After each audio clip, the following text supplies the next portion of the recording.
3 தலைமுறைகளாக பயன்பாட்டில் இருந்த பொது கிணறு ஆக்கிரமிப்பு நடவடிக்கை கோரி பொதுமக்கள் மனு.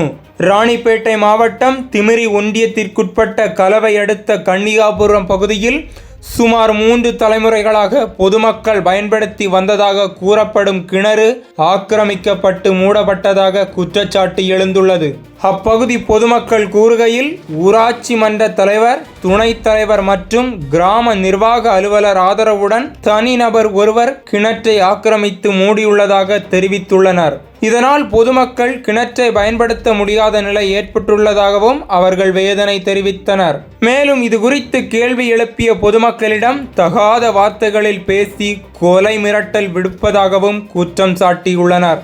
இது தொடர்பாக உரிய விசாரணை நடத்தி பொது பயன்பாட்டில் இருந்த கிணற்றை மீட்டெடுத்து நடவடிக்கை எடுக்க வேண்டுமென வட்டார வளர்ச்சி அலுவலரிடம் அப்பகுதி மக்கள் மனு அளித்துள்ளனர். இந்த விவகாரம் கன்னிகாபுரம் பகுதியில் பரபரப்பை ஏற்படுத்தியுள்ளது. அதிகாரிகள் மேற்கொள்ளும் நடவடிக்கை குறித்து பொதுமக்கள் எதிர்பார்ப்புடன் காத்திருக்கின்றனர். சார், நாங்கள் ஆரூர் ஊராட்சி, ராணிப்பேட்டை மாவட்டம் கலவை தாலுகா ஆரூர் ஊராட்சியிலேருந்து நாங்கள் வந்துட்டு இருக்கோம். எங்களோட கோரிக்கைனா, ஒரு 100 வருட பழமையான ஒரு கிணறு. அந்த கிணறு இப்போ பயன்பாட்டில் தான் இருந்துட்டு இருக்கு. சிலர் அங்கே வீடு கட்டணும், கவர்மெண்ட் வீடு அவங்களுக்கு அலாட் ஆகிருக்கின்ற ஆளுங்கட்சியால கிடைச்ச ஒரு வீடு அது. அவங்க அவங்க குடும்பத்துக்கும் அவங்களுக்கு சம்மந்தப்பட்ட மக்களுக்கு மட்டுமே நல்ல திட்டங்களும் அவங்களுக்கு தேவையான வீடுகளும் பயன்படுத்தி எடுத்துக்கிறாங்க. இன்னைக்கு வீடு இருக்கிற ஒரு நபருக்கு தான் வீடு கொடுத்துருக்காங்க. அந்த வீட்டை கொடுத்துட்டு அந்த வீடு கட்டுறதுக்காக அங்க இருக்கக்கூடிய பழமையான கிணறு இடிக்கிறாங்க.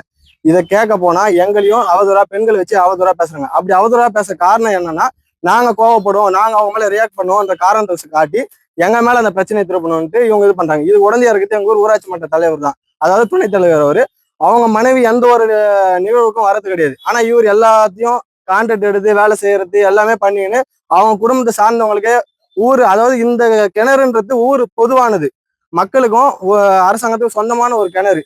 அந்த கிணறு அவங்களே எடுத்துட்டு போறாங்க. அந்த கிணறு அழிக்கிறாங்க. கேட்க கூடாது, நீ யாரு கேட்கறதுக்கு, இந்த ஊர்ல உனக்கு என்ன இருக்கு, உன்னை ஐஸ்வரம் பாக்குறியான்னு கொலை மிரட்டல் கொடுத்துட்டு இருக்காங்க.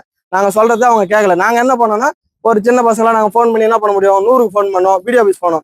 பிடிஓ ஆஃபீஸ்ல மணிகார் ஆஃபீஸ் போனோம். அங்க போயிட்டு அவங்க கிட்ட பேசும்போது, நீங்க இந்த மாதிரி ஊர்ல கையெழுத்து வாங்கிட்டாங்கப்பா, நீ சொல்றது மட்டும் எடுத்துக்க முடியாது, தனியாக சொல்றது இல்ல, இப்படி எப்படி நீங்க இதை செஞ்சீங்கன்னு கேட்டீங்கன்னா, ஊர்ல கையெழுத்து வாங்கணும்னு சொன்னாங்க. கையெழுத்து வாங்க ஊர்ல விசாரிக்கும் போது யாருக்கிட்டுமே எங்களுக்கு அதை பத்தி எதுவுமே தெரியாது. ஊருக்கு கிராம சபையிலையும் பேசல, எங்கேயுமே பேசல. அப்போ போய் நாங்க பேசும்போது என்ன தெரியுதுன்னா, 6 வார்டு மெம்பர் மட்டும் கையெழுத்து போட்டிருக்காங்க. அதாவது ஊராட்சி மன்ற தலைவர் 6 வார்டு மெம்பர் போட்டோம். அவங்களுக்குள்ள அரசியல் அதிகாரத்தையும் அவங்களுக்கு இருக்கிற பதவி பவரையும் பயன்படுத்தி அவங்க இதை செஞ்சிருக்காங்க.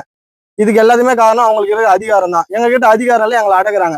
நாங்க ஊர் பொது மக்கள் கிட்ட கையெழுத்து வாங்கிட்டு இருக்கோம். எங்க வீட்டான அவங்க சண்டை போடுறாங்க. சண்டை போடுறது ஒரு ஆணா இருந்தா நாங்க பதில் சொல்லலாம்.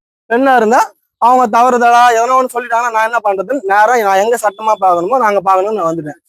அவங்க திமுக கட்சி சார்ந்தவங்க.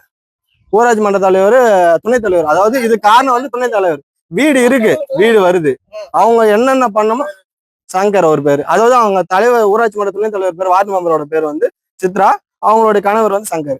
இவர் துணை இல்லாம அவங்க எதையுமே செய்யல. என் பேரு சங்கர் தான்.